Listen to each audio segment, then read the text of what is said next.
O Rio São Francisco, também conhecido como Velho Chico, sempre foi visto como esperança de vida e progresso para o semiárido nordestino. Mas a sua história também carrega dor, luta e resistência. Em 1946, a nova Constituição brasileira determinava: o governo federal deveria, em até 20 anos, planejar o aproveitamento das águas do Rio São Francisco. 2 anos depois, em 1948, foi criada a Comissão do Vale do São Francisco, com o objetivo de estudar e planejar esse uso. Mais de uma década depois, em julho de 1971, o governo anuncia oficialmente: uma grande barragem seria construída no Salto do Sobrado. No ano seguinte, começam os primeiros trabalhos no campo, acampamentos, levantamentos topográficos e as primeiras incertezas. Os engenheiros sabiam, a inundação afetaria milhares de famílias, mas nenhuma ação concreta foi tomada naquele momento. Em junho de 1973, as obras do reservatório começam. A Chess transfere ao INCRA a responsabilidade sobre o destino das famílias que seriam afetadas. A região é declarada zona prioritária de reforma agrária e, em dezembro, o governo deixa claro: a barragem terá como prioridade a geração de energia elétrica. Um estudo do INCRA sugere: manter famílias às margens do futuro lago é inviável. Elas seriam levadas para áreas a mais de 700 km de distância. Os municípios de Bom Jesus da Lapa e Carinhanha, no oeste baiano. Enquanto isso, as obras avançavam e os interesses do governo tornam-se mais estratégicos. Os municípios vizinhos à barragem são declarados áreas de segurança nacional. Nasce o projeto de colonização Serra do Ramalho, mas apenas um quarto das famílias poderia ser reassentado próximo ao lago. A população resiste, a Igreja Católica assume um papel importante defendendo os atingidos. Ocorre a primeira reunião entre autoridades, igreja e comunidade. A barragem é fechada. O represamento total do rio deixa centenas de famílias em desespero. Muitos são obrigados a sair às pressas com o que conseguem carregar. 31% reassentados na borda do lago, outros foram para novas cidades. Para Caatinga ou buscaram alternativas por conta própria. Em março de 1978, a barragem é oficialmente inaugurada. A pressão popular cresce, denúncia de violação de direitos resulta na criação de programa de desenvolvimento do reservatório de Sobradinho. A energia começa a ser gerada, mas a transformação ambiental é imediata. Uma nova enchente seguida de uma seca prolongada. O modo de vida tradicional das comunidades ribeirinhas é profundamente abalado, e surgem as primeiras denúncias de grilagem nas margens do lago. Os anos seguintes são marcados por denúncias, abandono e crescente tensão fundiária. Em 1982, o estado da Bahia cria seu próprio programa de desenvolvimento, mas a seca e a pobreza agravam os conflitos. A partir de 1983, disputas por terra e vazantes se intensificam. Já em 1984, a Chess restringe o acesso à água, as famílias perderam suas plantações e suas esperanças.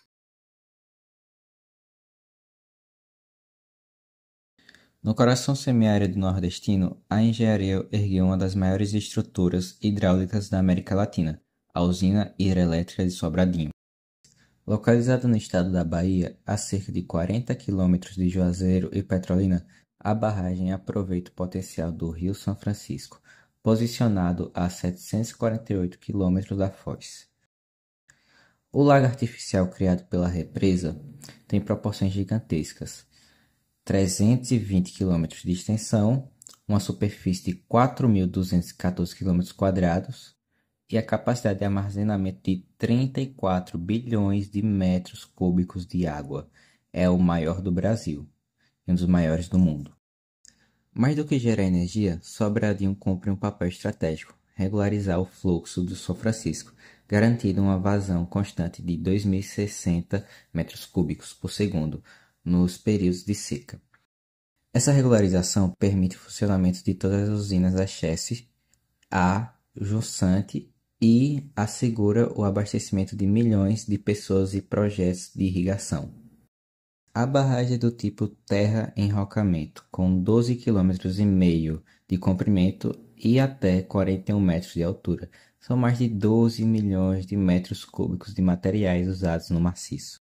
Nessa casa de força são 6 turbinas Kaplan, geram mais de 1 milhão de quilowatts e cada unidade produz 175.050 kW, totalizando 1.500.300 kW de potência instalada. A energia gerada é elevada de 13,8 kW para 500 kW por meio de 9 transformadores. De lá, segue-se para uma subextensão seccionadora de Sobradinho, integrando o Sistema Interligado Nacional. Para manter a navegação fluvial tradicional no São Francisco, a barragem conta com uma eclusa de 120 metros de comprimento por 17 de largura. Ela permite que as embarcações superem o desnível de 32,5 metros criada pela represa. Assim, a navegação entre Pirapora e Juazeiro segue viva. Sobradinho também alimenta projetos de irrigação por meio de sua tomada d'água. Com capacidade de até 25 metros cúbicos por segundo, água que move não só turbinas, mas plantações e economias locais.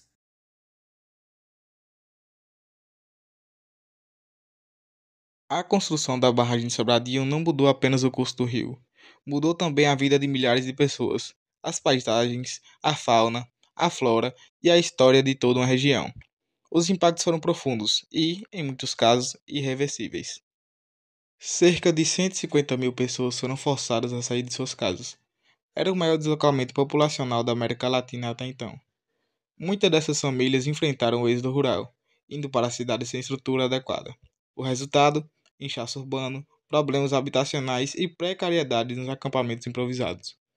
Nos novos assentamentos, havia dificuldades para se adaptar.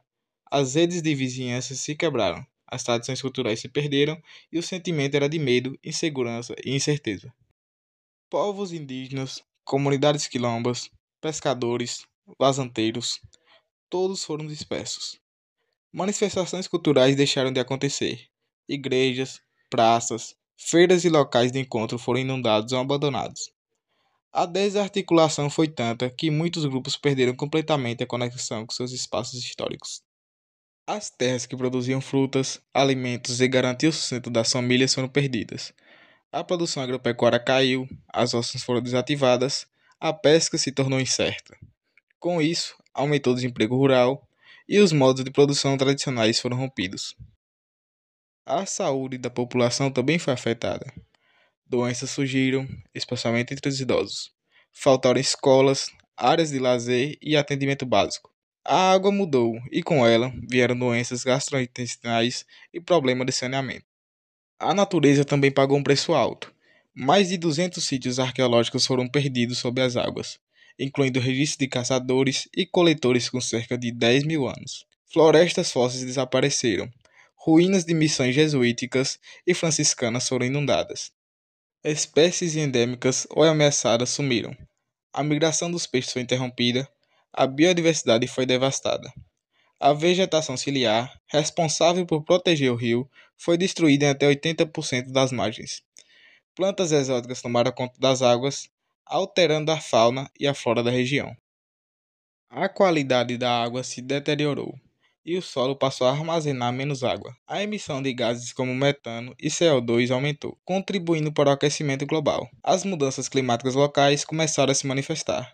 Menos chuva, mais calor e períodos prolongados de seca. Ainda hoje, os reflexos dessas decisões estão presentes nas margens do Velho Chico e nas histórias de quem viveu tudo isso de perto. A erosão das margens se intensificou. Jazidas minerais e áreas férteis foram submersas. Com tudo isso, veio a instabilidade geológica. Tremores começaram a ser registrados na região. A barragem de Sobradinho trouxe energia, mas também trouxe perdas culturais, sociais, ambientais e humanas.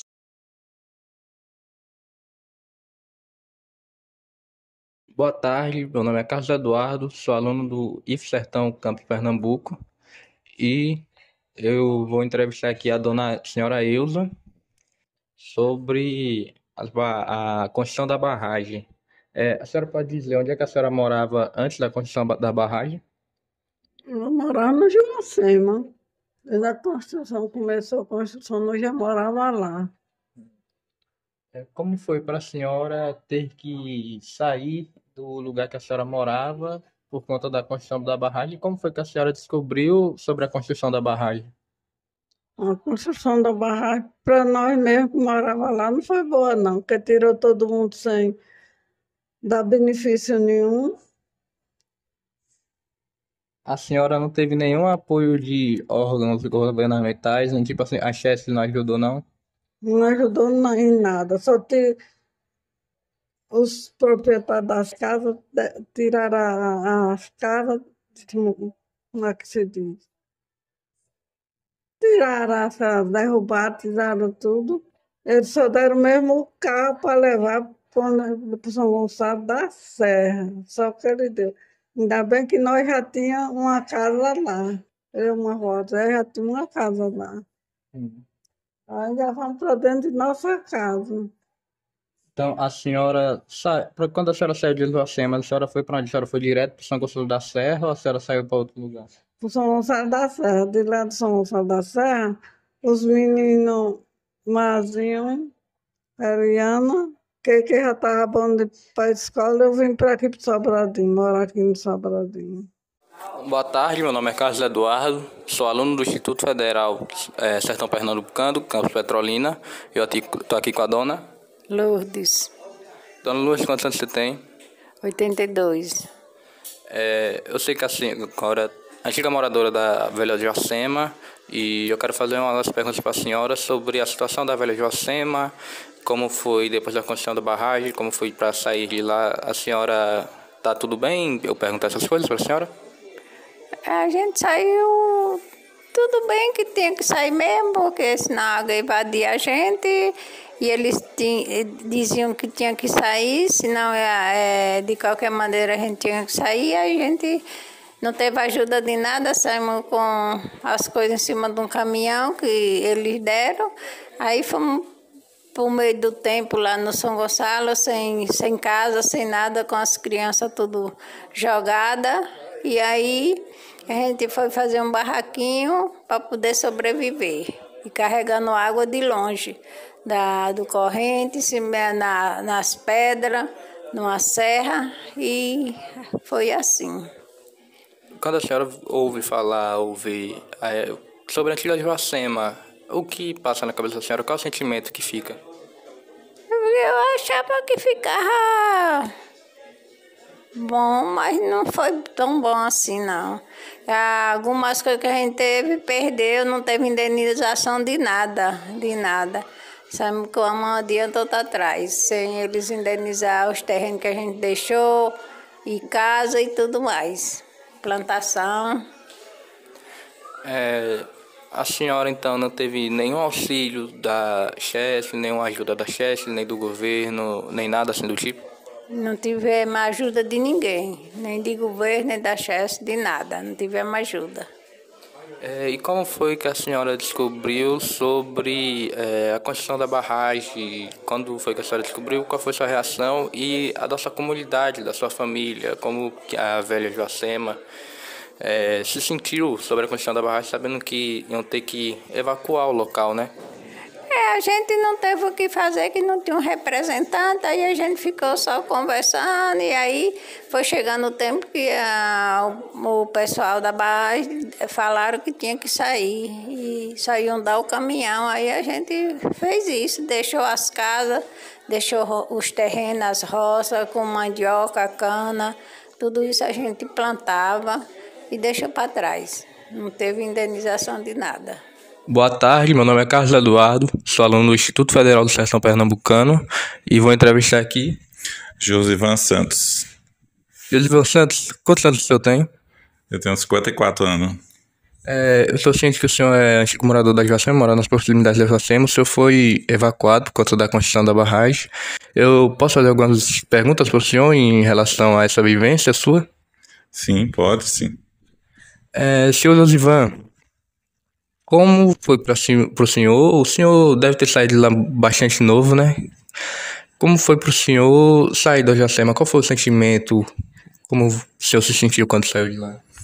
Então, eu saí da Iracema, eu tinha 5 anos, né? E a gente... eu tenho, assim, lembranças pontuais, alguns pontos que a gente... da comunidade, né? De como era o modo de vida. Mas, assim, eu não tenho, assim, o sentimento de como foi na hora da saída, né, a apreensão das pessoas, de que forma, eu não consigo, né, não tenho esse sentimento. Então, o que a gente entende é que, pelo que a gente ouve hoje das pessoas que vivenciaram mais na época, é que foi momentos assim muito angustiantes, né, porque você tinha nasceu ali, conviveu, já tinha avós, né, tem uma história lá no lago, no rio, aliás, e aí de uma hora para outra você é obrigado a sair, abandonar de forma brusca e sem muito recurso, muito apoio, né? O que a gente hoje acha que ocorreu foi uma grande injustiça social praticada pelo governo naquele momento, aonde se tiraram, relocaram toda uma população, uma comunidade e comunidades, né, que estavam à borda do rio, aonde pouco fizeram por ela naquele momento, né? A gente entende porque logo em seguida veio as outras barragens lá do Complexo Paulo Afonso, e sim, eu ouço falar que houve alguma justiça, onde relocaram as pessoas para o local onde tinha condições de trabalho, irrigação, e deram as condições e até condições financeiras de beneficiamentos, né, de pagamento de salário para algumas famílias, enfim. Então houve um outro momento lá naquela região, mas para nós, acho que foi o momento que nós fomos tratados como cobaia, porque não teve nada. Os relatos que a gente ouve são similares ao que aconteceram seguinte a nós, né? Tipo, a nossa comunidade saiu da beira do rio, uma parte veio para São Gonçalo da Serra, sem condição nenhuma, foi colocado muita gente lá sem mínima estrutura nem de água para beber, não tinha. E depois, quando a água se estabilizaram, eles, até por sobrevivência, eles recuaram e ficaram lá na comunidade de São Gonçalo Novo, Algodões, por ali. E a gente espera, né, de lá para cá, a coisa assim, não teve muito, essas pessoas, muita gente ainda vive ainda como subsistência, não tiveram apoio. Eu acho que foi uma grande injustiça que ocorreu a essas famílias. Outras famílias que, quando foram relocadas, vieram para fundar a cidade de Sobradinho, que é hoje, né? E a gente percebia que muita gente saía de lá, o que eles davam, acho que era mal dinheiro para poder você transportar as suas coisinhas dentro de casa e nada mais. Então era assim, uma situação bem crítica, foi um momento bem difícil da história, da nossa história.